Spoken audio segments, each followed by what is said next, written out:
काठमांडू में 800 करोड़ का Hilton hotel जला दिया। 800 करोड़ का था। हिल्टन नेपाल के सबसे बड़े 5 स्टार होटल में से एक है। यह तस्वीर देखिए। सुप्रीम कोर्ट में आगजनी से 25,000 केस फाइलें जलकर राख हो गई हैं। 560 करोड़ रुपए से बना संसद भवन खाक कर दिया है। केपी शर्मा ओली और 3 पूर्व प्रधानमंत्रियों के घर जला डाले। इतना ही नहीं, काठमांडू एयरपोर्ट को अनिश्चितकाल के लिए बंद कर दिया गया।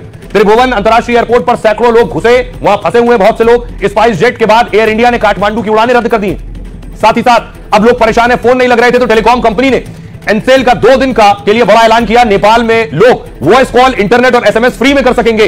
तो सोचिए, अब तक 19 लोगों की मौत हुई है, 300 से ज्यादा लोग घायल हैं, 3000 से भी ज्यादा कहा जा रहा है। गोली चलाने का आदेश देने वाले डीएसपी को पीट पीट कर मार डाला है। नेपाली सेना ने 3 जगह से 27 उपद्रवियों को अरेस्ट किया है। ये तोड़फोड़, अराजकता, लूट और आगजनी की साजिश कर रहे थे और इनके पास से करीब 34 लाख रुपए नकद भी बरामद हुआ है। 23 बंदूकें, मैगजीन और गोलियां समेत 31 हथियार जब्त किए गए हैं।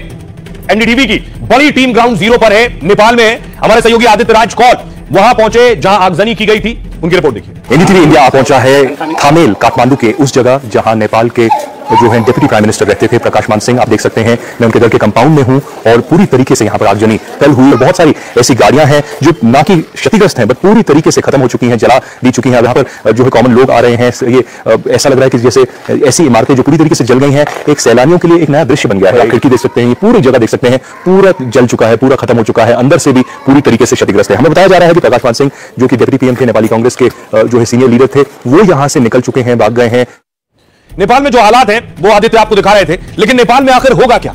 क्या नेपाल में सेना सत्ता संभालेगी? इस तरह की भी अटकलें, क्योंकि एक तस्वीर मैं आपको दिखाऊं, ये आप देख रहे हैं, बाकायदा वहां सेना भी एक्शन में है क्योंकि हालात इस तरह के थे, कोई और विकल्प नहीं था। देखिए जरा, मोर्चा ले रखा है जवानों ने, सीधे राइफल तान रखी है। बताया जा रहा है ये जेल था, दिल्ली बाजार जेल से कैदी भाग रहे थे, उसके बाद सेना ने मोर्चा लिया।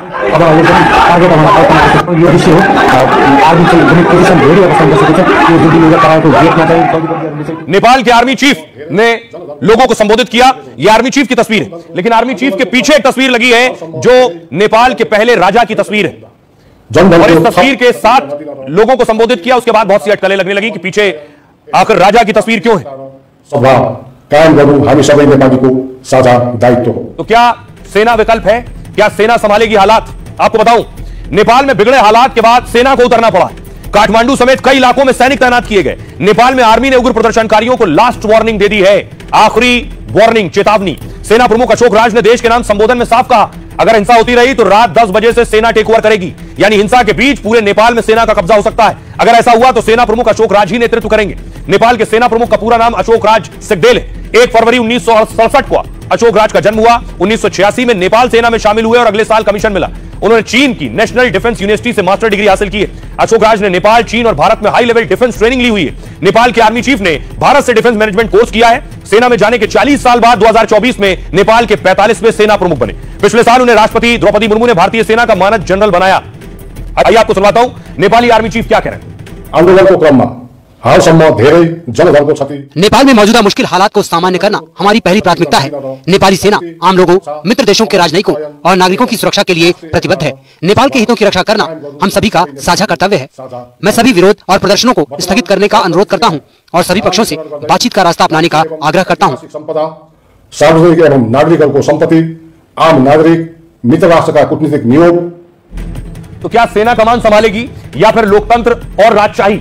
चारों तरफ और एक्सपर्ट्स की तरफ से बहुत सी अटकलें लगाए जा रहे हैं। जैसे तस्वीर में आपको दिखाऊं, यह है राजा ज्ञानेंद्र। अब तक इन्हीं के परिवार की राजशाही रही नेपाल में। बहुत से लोग राजा ज्ञानेंद्र को भी चाहते हैं, उनके लिए बहुत से प्रोटेस्ट हुए कि राजा ज्ञानेंद्र अब सत्ता संभालें। तो आखिर नेपाल में क्या होने जा रहा है? नेपाल में लोकतंत्र या और राजशाही? लोकतांत्रिक सरकार का तख्ता पलट होने के बाद अटकलें। कयास है कि क्या नेपाल में राजशाही या सैन्य शासन लागू हो सकता है? हिंसक प्रदर्शनों के बीच नेपाल के पूर्व राजा का बयान आया है। राजा ज्ञानेंद्र, नेपाल के पूर्व राजा ने युवाओं के आंदोलन का समर्थन किया। सरकार विरोधी प्रदर्शन को शांतिपूर्ण तरीके से करने को कहा। राजशाही के पक्ष में नेपाल में कुछ महीनों पहले आंदोलन जरूर हुआ, तब पूर्व राजा ज्ञानेंद्र शाह के समर्थन में कई लोगों ने प्रदर्शन किया। हजारों राजभक्तों ने राजा वापस आओ, देश बचाओ के नारे लगाए थे। ज्ञानेंद्र शाह 2001 में राजा वीरेंद्र की मौत के बाद गद्दी पर बैठे, जो इनके भाई थे, लेकिन उनके निरंकुश शासन के खिलाफ सड़कों पर विरोध प्रदर्शन शुरू हुआ, जिसके बाद 2008 में नेपाल की 239 साल की राजशाही खत्म हुई। लोकतांत्रिक देश बनने के 17 सालों में नेपाल में सोचिए 15 सरकारें बदली और इस विद्रोह से राजशाही समर्थक लोकतंत्र फेल होने का हवाला दिया गया। यानी नेपाल में राजतंत्र की वापसी की मांग जोर पकड़ सकती है। हालांकि लोकतंत्र समर्थक युवा नेतृत्व को आगे करने की बात कर रहे हैं। अगर टकराव बढ़ा तो फिर नेपाल में हालात और खराब हो सकते हैं, क्योंकि नेपाल में 96 से 2006 तक 10 साल तक गृह युद्ध चल चुका है। विद्रोही राजशाही के बीच जंग में 17,000 से ज्यादा की मौत हुई थी। आइए आपको सुनवाऊं